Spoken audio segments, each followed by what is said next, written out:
R Shijith നമ്മോടൊപ്പം. ഷിജിത്ത്, വളരെ പ്രധാനപ്പെട്ട ലോക്സഭാ മണ്ഡലങ്ങളിലാണ് CPI മത്സരിക്കുന്നത്. ഇപ്പോൾ തിരുവനന്തപുരത്ത് ശശി തരൂർ സ്ഥാനാർത്ഥിയായി രംഗപ്രവേശം ചെയ്തു കഴിഞ്ഞിരിക്കുന്നു. തൃശ്ശൂരിലാണെങ്കിൽ TN പ്രതാപനും സുരേഷ് ഗോപിയും രംഗപ്രവേശം ചെയ്തു കഴിഞ്ഞിരിക്കുന്നു.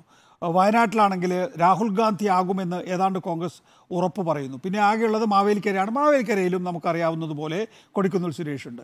ഈ പറയുന്ന 4 മണ്ഡലങ്ങളിലും CPIയുടെ സ്ഥാനാർത്ഥികൾ എപ്പോൾ എന്നത് സംബന്ധിച്ച് CPIയിലൊരു ധാരണയുണ്ടോ? അതോ നമുക്ക് LDFിനേക്കാൾ വേഗത്തിൽ, മറ്റ് CPMനേക്കാൾ വേഗത്തിൽ സ്ഥാനാർത്ഥിയെ നിർണ്ണയിക്കണം എന്നുള്ള ഒരു ആഗ്രഹം ആ പാർട്ടിക്കകത്തുണ്ടോ?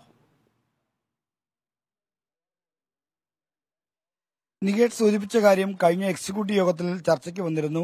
എക്സിക്യൂട്ടീവ് യോഗത്തിൽ പങ്കെടുത്ത ചില അംഗങ്ങൾ തൃശൂരിലും മറ്റും UDFന്റെയും BJPയുടെയും സ്ഥാനാർത്ഥികൾ പ്രചരണം തുടങ്ങിയ സാഹചര്യം ചൂണ്ടിക്കാണിച്ചുകൊണ്ട് CPI സ്ഥാനാർത്ഥിയെയും നേരത്തെ പ്രഖ്യാപിക്കണം എന്നൊരു ആവശ്യം ഉന്നയിച്ചിരുന്നു. കാരണം എതിരാളികൾ പ്രചരണ രംഗത്ത് വളരെയധികം മുന്നേറുകയും പാർട്ടി സ്ഥാനാർത്ഥി താമസിക്കുകയും ചെയ്താൽ അത് തെരഞ്ഞെടുപ്പ് രംഗത്ത് ദോഷകരമായി മാറും. അതുകൊണ്ട് വിജ്ഞാപനം വന്ന ശേഷം മാത്രം സ്ഥാനാർത്ഥി നിർണ്ണയം നടത്തുന്ന പരമ്പരാഗത രീതി ഉപേക്ഷിച്ച് നേരത്തെ തന്നെ സ്ഥാനാർത്ഥി നിർണ്ണയത്തിന് തയ്യാറാകണമെന്നായിരുന്നു എക്സിക്യൂട്ടീവ് യോഗത്തിൽ ഉയർന്ന ആവശ്യം. ഇക്കാര്യത്തിൽ ഒരു നിലപാട് കഴിഞ്ഞ യോഗം എടുത്തിട്ടില്ല.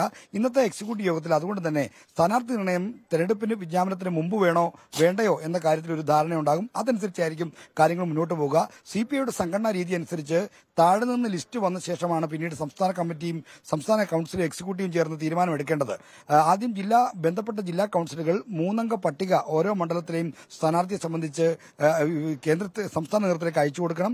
അത് ചർച്ച ചെയ്തായിരിക്കും അന്തിമമായ ഒരു ധാരണ പിന്നീട് ദേശീയ നേതൃത്വത്തിന്റെ അംഗീകാരത്തോടെ പ്രഖ്യാപിക്കുന്നത്. അതാണ് CPIയുടെ സ്ഥാനാർത്ഥി നിർണ്ണയവുമായി ബന്ധപ്പെട്ട സംഘടനാ രീതി. അതാണ് ബിനോയ് വിശ്വം അല്പം മുമ്പ് സൂചിപ്പിച്ചത്. പാർട്ടിക്ക് പാർട്ടിയുടേതായ രീതികളുണ്ടെന്ന്. ഇന്ന് തിരുവനന്തപുരത്തെ ജില്ലാ എക്സിക്യൂട്ടീവ് മറ്റും ചേരുന്നുണ്ടെങ്കിലും സംസ്ഥാന നേതൃത്വം ഈ ലിസ്റ്റ് ആവശ്യപ്പെടാതെ അത്തരം ചർച്ചകളിലേക്കൊന്നും കടക്കില്ല. അതുകൊണ്ട് ഇന്നത്തെ തിരുവനന്തപുരം ജില്ലാ എക്സിക്യൂട്ടീവിൽ ഈ ചർച്ചകൾ സ്ഥാനാർത്ഥി നിർണ്ണയവുമായി ബന്ധപ്പെട്ടില്ല. എന്നാൽ ഇവിടെ ഇന്നത്തെ സംസ്ഥാന എക്സിക്യൂട്ടീവ് കാര്യത്തിൽ നിർണായകമാണ്. സ്ഥാനാർത്ഥി ചർച്ച തുടങ്ങി വെക്കണമോ വേണ്ടയോ എന്ന കാര്യത്തിൽ ഒരു നിർദ്ദേശം കൃത്യമായി ഈ യോഗത്തിൽ ഉണ്ടാകുമെന്നാണ് പ്രതീക്ഷിക്കുന്നത്.